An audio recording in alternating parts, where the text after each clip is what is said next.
Minhas mãos tremiam enquanto colocava o aparelho na mesa. O silêncio na sala era tão pesado que dava para ouvir o gelo balançando nos copos de uísque. Enquanto João lia a tela, vi seu rosto passar da confusão ao choque e, finalmente, a uma fúria que nunca tinha visto nele. "O que é isso?" ele perguntou. A voz entrecortada, enquanto lia e relia as mensagens da mãe. Marcela, com seu vestido vermelho apertado, que gritava: "Olhem para mim!" Tentou espiar a tela. João afastou o celular dela com um gesto brusco. Meu coração batia tão forte que eu mal conseguia respirar. A sala estava em completo silêncio enquanto João segurava meu celular, os olhos fixos na tela como se tentasse absorver cada palavra. A mão dele tremia levemente, mas ele não disse nada. Marcela, ao seu lado, parecia desconfortável. Ela esticava o pescoço tentando ler as mensagens, mas João virou o aparelho para longe, deixando claro que aquela troca de palavras não era para ela. Finalmente, ele ergueu os olhos para mim, e neles havia uma mistura de incredulidade e dor. Por um instante, voltei ao passado e vi o João que eu conheci, doce, vulnerável, com aquele olhar que implorava por uma explicação. "Isso é verdade?" ele perguntou, a voz rouca como se as palavras o ferissem. Não havia sentido em mentir. Assenti, sentindo um peso esmagador no peito. Tudo o que eu queria era explicar, contar tudo o que sofri, mas as palavras ficaram presas na minha garganta. Marcela soltou uma risada nervosa. "Não acredito que você vai dar ouvidos a isso. É óbvio que ela está tentando se fazer de vítima. João, olha para ela. Isso deve ser só mais uma manipulação, como na época do dinheiro." João ignorou Marcela completamente. Seus olhos estavam fixos nos meus, e pela primeira vez ele parecia enxergar além da mágoa. Parecia que estava tentando encaixar todas as peças do quebra-cabeça. "Por que você não me contou?" ele perguntou, a voz mais baixa agora, quase um sussurro. "Você sabia o que ela estava fazendo, sabia como isso ia me destruir, e ainda assim, engoli em seco. Era a pergunta que eu sabia que viria, mas que temia responder." Minha mente voltou àquela noite, com Dona Lourdes segurando a faca e me mandando mensagens ameaçadoras. O medo, o desespero, a sensação de que não havia saída. Tudo parecia tão real de novo que precisei me segurar para não perder o controle. "Eu tentei proteger você, João." Minha voz saiu mais fraca do que eu gostaria. "Sua mãe, ela disse que se eu não terminasse, ela se mataria. Eu não sabia o que fazer." Ele me olhou por um longo tempo, como se buscasse alguma verdade nas minhas palavras. O silêncio era quase insuportável, até que ele finalmente quebrou o contato visual e devolveu o celular, sem dizer nada. "Você quer que eu acredite nisso?" Marcela zombou, cruzando os braços. "Por favor. Qualquer um pode inventar uma história dessas. Ela está jogando com sua culpa, João. Não caia nessa." "Chega, Marcela." A voz de João foi firme, cortante. Foi a primeira vez que ele se dirigiu a ela desde que tudo começou. "Essa conversa não é sobre você." Marcela arregalou os olhos, ofendida. "Não acredito que você está me tratando assim por causa dela. Depois de tudo o que passamos. Eu estive ao seu lado enquanto você se reconstruía, enquanto ela estava gastando os 25.000 burrais que sua mãe deu para ela." Ela se virou para mim com um olhar feroz. "Você tem coragem de aparecer aqui, depois de tudo? E ainda quer bancar a vítima? Já chega!" João gritou, sua voz ecoando na sala. Todos se viraram para olhar. Ele respirou fundo, tentando se controlar, mas o rosto estava vermelho de raiva. "Marcela, você está me envergonhando." O choque estampado no rosto dela quase me fez sentir pena. Quase. Marcela balançou a cabeça incrédula e saiu da sala batendo saltos altos contra o chão, deixando para trás um silêncio constrangedor. João não olhou para mim novamente. Ele apenas pegou um guardanapo, limpou as mãos e saiu em silêncio, deixando a taça de vinho intocada sobre a mesa. Fiquei lá, paralisada, sem saber o que fazer.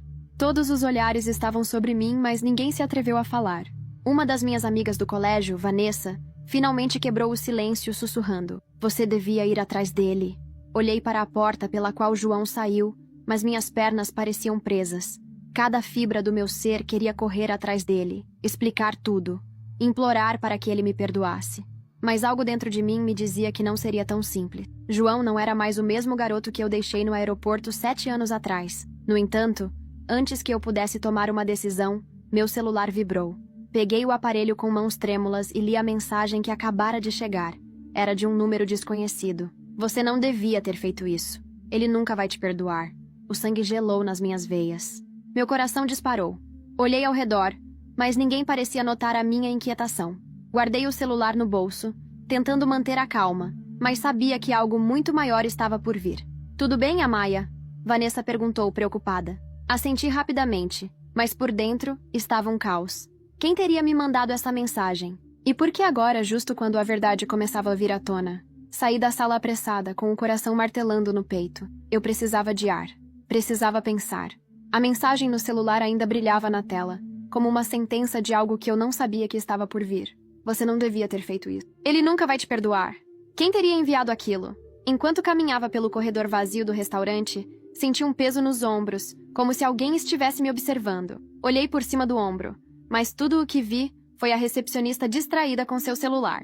Me permiti um suspiro, mas o alívio foi breve. Precisava encontrar João. Precisava falar com ele, mesmo que ele me odiasse. Assim que cheguei ao saguão principal, vi sua silhueta na entrada.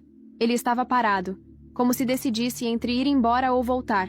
Respirei fundo e avancei, ignorando o medo que me consumia. João!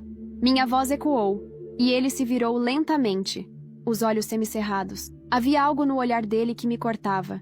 Não era mais raiva pura, era cansaço, desilusão. Ele cruzou os braços esperando que eu falasse. Eu sei que isso foi um choque, mas minhas palavras tropeçaram umas nas outras. Ele levantou a mão, me interrompendo. Por que você fez isso agora? Ele perguntou, o tom frio. Por que decidiu jogar isso tudo na mesa hoje, depois de 7 anos? Engoli em seco.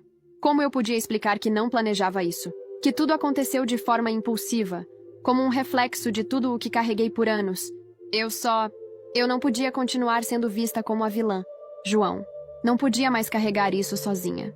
Minha voz quebrou no final, mas ele permaneceu impassível. Então você fez isso por você? Ele arqueou uma sobrancelha, o sarcasmo evidente. Para aliviar a sua consciência?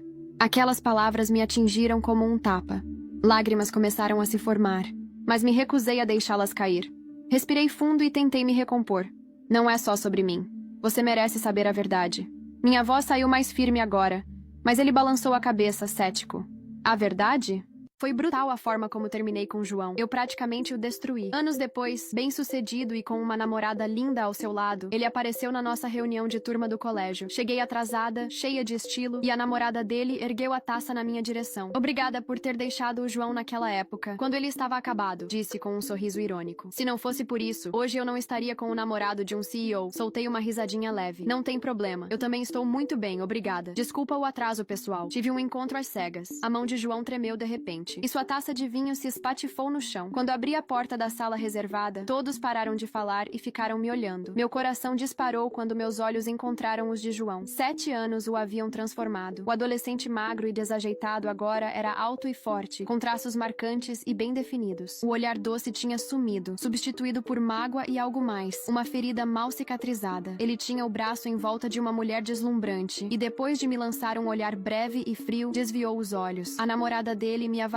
com o olhar de quem analisa a ex de seu namorado. Supus que eles já tinham esmiuçado toda a nossa história antes mesmo de eu chegar. O clima estava carregado de tensão. Alguém quebrou o silêncio. Poxa, a reunião já começou faz um tempão. O que te atrasou tanto? Assenti, me desculpando com um sorriso. Ao olhar ao redor, percebi que todos os lugares estavam ocupados, exceto a cadeira ao lado de João. Alguns pareciam observar com expectativa, imaginando algum tipo de drama. Será que eu me sentaria ao lado dele? Caminhei com calma até lá e puxei a cadeira vazia. As risadinhas maliciosas ficaram mais intensas. Eles deviam estar esperando por um confronto dramático entre a ex e a atual. João me lançou um olhar tenso e logo baixou os olhos. A namorada dele, percebendo o desconforto, virou as costas para mim de maneira proposital e apertou a mão dele com força, como se quisesse marcar território. Não entendia por que eles estavam tão nervosos. Apenas puxei a cadeira, me virei e a posicionei de frente para João. Com licença, disse para a pessoa ao lado. Pode se mover um pouco? Sentei, levantei minha taça e sorri para todos. Perdão pelo atraso, gente. Meu encontro demorou um pouco mais do que eu esperava. Foi então que a taça de João se espatifou. Ele ficou paralisado por um segundo e, em seguida, pediu calmamente ao garçom uma taça nova. Alguém começou a brincar sobre meu encontro. E aí, material para casamento? Ele é tão bonito quanto o João? A sala ficou em silêncio. Todos se deram conta da gafe, me olharam nervosos e depois lançaram olhares cautelosos para João e sua namorada. Ele me deu um olhar furtivo. Quando nossos olhos se encontraram, ele rapidamente desviou. Seu rosto era uma mistura de curiosidade e algo mais que não consegui decifrar. Para quebrar o silêncio, comentei. Ele é bem bonito, sim. É médico. Continuei. Sobre casamento, quem sabe no futuro. Os dedos de João ficaram brancos ao apertar a nova